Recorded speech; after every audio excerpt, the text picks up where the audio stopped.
STAKK Nation, welcome back to the channel. Champions. Listen, in this world, we all have choices to make. Okay? It does not matter who you are, even if you're in the United States. One of such situations is the case between CBDCs or Bitcoin. We believe the US has a strong choice to make.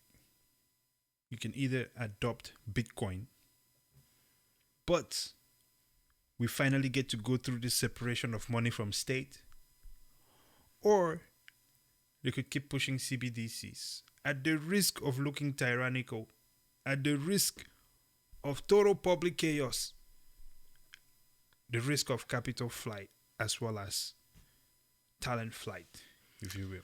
Hyperinflation. Hyperinflation? What are we existing in now? Inflation. They've cooked the CPI data, right? So you think we're hyper already? We're more than hyper already. Okay. CPI data is fake? It is hyperinflation that has been masked. Okay. Oh, yeah. If you have gone from 2%, things have gone more than double. I think double is inflation. As a matter of fact, if something increases by 20%, you say there's an increase. You say it's inflated. If it's 50%, I mean, can we say that's overinflated? So you're basically saying that 6% that we have right now, it's really not 6. If you have doubled, tripled, at what point does it start crossing into hyperinflation? I mean, it's not a recession. It's just, it's you know. Listen, I think we're there. What? I'm in the quarters now, in the negative, and we're still not in a recession. Absolutely. Anyway, back to choices. And that is that theft of people's value, right? So the question then becomes, how do we get to a point where we can have trust with the leadership entities and the people, especially with the current situation of money? What are your thoughts? Can I go back into history? Let's go back into history. I love history, man. Governments. Yeah. Designed to govern.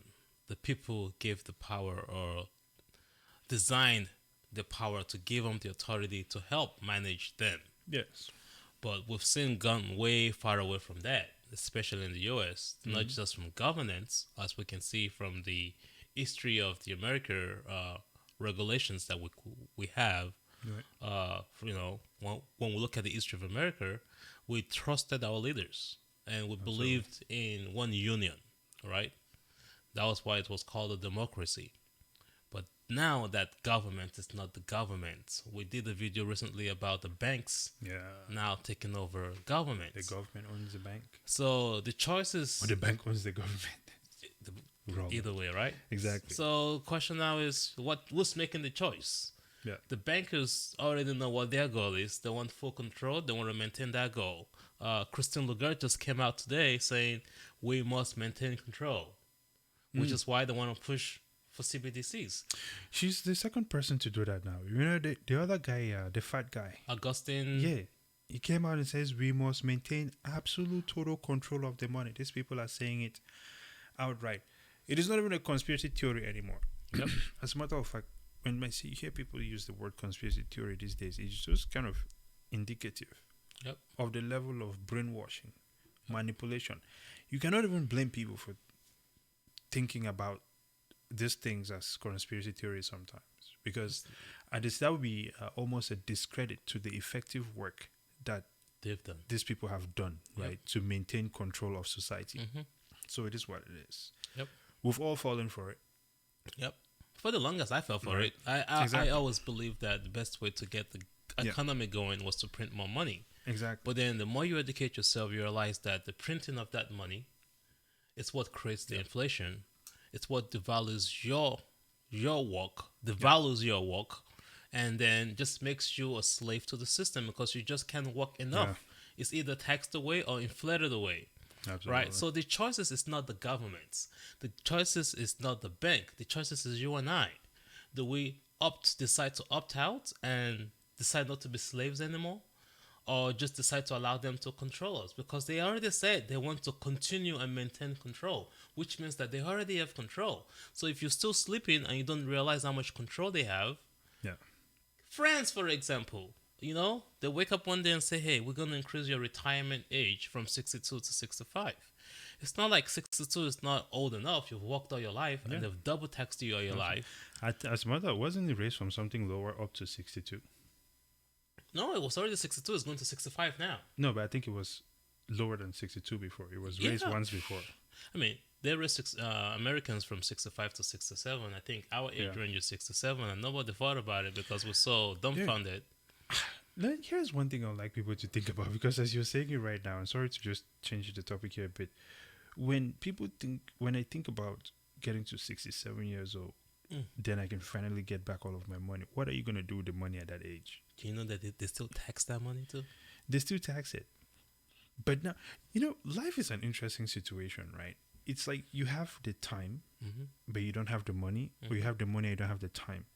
It is up to you to strike a beautiful balance between those two. Choices. If you take all of your money, slave away, and chunk it away at something that you expect to get at 67, when you have billions of dollars at 67, what are you going to do with it? Because money is not going to get you happiness. You wouldn't even have it because inflation. Yes, inflation is going to devalue it. Then they're going to tax it as well. And then you come to find out that you've just been manipulated. Even worse, right? When a huge amount of Americans want to retire, that is when the stock market crashes. It used to happen multiple times. It's happening right now. The talk last year, the talk in 2021 was that, it's going to be the biggest turnover of wealth, transfer of wealth from the retiring to the next generation. Well, which wealth has been transferred now? They can't even retire anymore. It's been a massive transfer of wealth, all right? You know, so to the bank's pocket. I think we don't need to remind anyone how much profit corporations made during the COVID the lockdowns. Situation. Yep. There was a massive transfer of wealth. Even it was not to whoever expected it was going to be to. Even with the bank runs and the bank failures going right now, there's still major wealth transfers going on. Because the bankers just get to exit with a lot of money.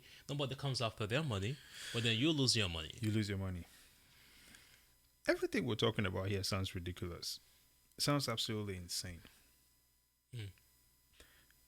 I think when we went into lockdown, maybe these people thought this was a strategy to, I'm assuming it's a strategy to push forward their agenda. Yep. Right? They predicted it. You saw Schwab come out and talk about it. These people are coming out straight up and saying we must maintain total control of the money, because it's just at a point where you cannot kind of tap dance around it anymore. You have to face it head on. You have to come out and just be who you are, tyrannical as you are. But I think what the lockdown did was it actually made society smarter, because a bunch of people, exactly, right? A bunch of people are now at home with access to all the information and time. Time to study up. Right? Remember, so time is this equation that you cannot get around it. And with time, something will either be produced or lost. And I think we ended up in a place where society turns out to be smarter than these people thought. That was that saying that you said that, if you came out of COVID not smarter than what you were before, then it's your fault. Something is wrong with you. Check yourself. Yep. Right. So at this point in time, I think that the US has also played its cards, and it just stands now in a place where they have weaponized the dollar. As a result, it's now put it in a place where it's vulnerable, with the threat being BRICS and BRICS Plus Nation, and Bitcoin being on the other corner. Bitcoin is not even a threat. Bitcoin is a solution. Actually, that's a crazy thing. It's a solution. It's interesting. You can see it as a threat or a solution depending on your mindset. Yes. Right? So if you're them, it's a threat. Yeah. If it's someone that you see the use of it, it's a solution. If you are the people, the masses, you see it as a solution. But if you are the government and the bankers, which are the same, you see it as a threat. What is that saying? They say, designed by the people, for the people. Yep. By the people, right? Yep. Democracy. Yep. It's Bitcoin. It's incredible. What is this thing not? So I think as the leading nation, I think the US has a choice to make. It'll be interesting to see how this goes down. we're going to go down the tyrannical route of CBDCs, which we know that is It's China, basically. big China activity. Or we'll go down the Bitcoin route and really step into this democracy thing. I mean, the US is always around the world fighting for democracy for everyone, right?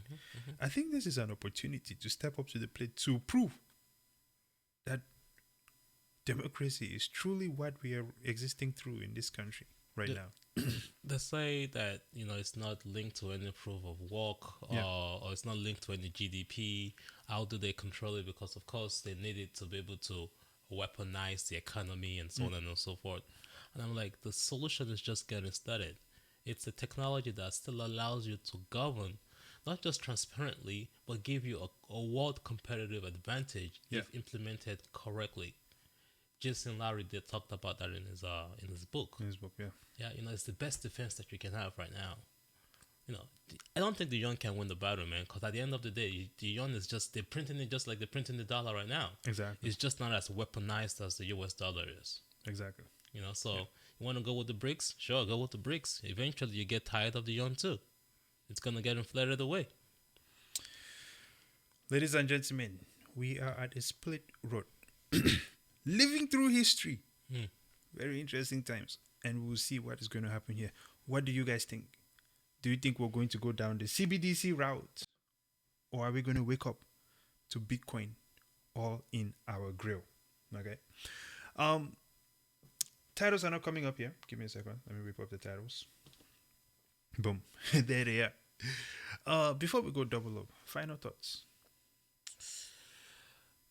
Government for the people, by the people, blah, blah, blah. Something for the people. Yeah. Yes. We all know at the moment that nothing is for the people. Everything is for the banks. The banks get rescued every single time. Exactly. So it's your choice. Hey. Don't even give them the choice. Make it your choice. You either opt in, right, or you opt out. Not financial advice. I'm just opting out. That's what I'm doing. Out. Exactly. Yeah. I agree with every word of that, sir. Ladies and gentlemen, follow us on Twitter, STAKK. Of course, like the video, share it with your friends, subscribe to the channel. Did you see that we crossed 600 subscribers? 6,000 coming. Sir, we are marching forward with maximum efficiency and all the force behind our head. Biggest head. Do as it may be. STAKK on Twitter, STAKK on Facebook, and of course we are banned from this little platform over here, Instagram, and then of course STAKK on Spotify.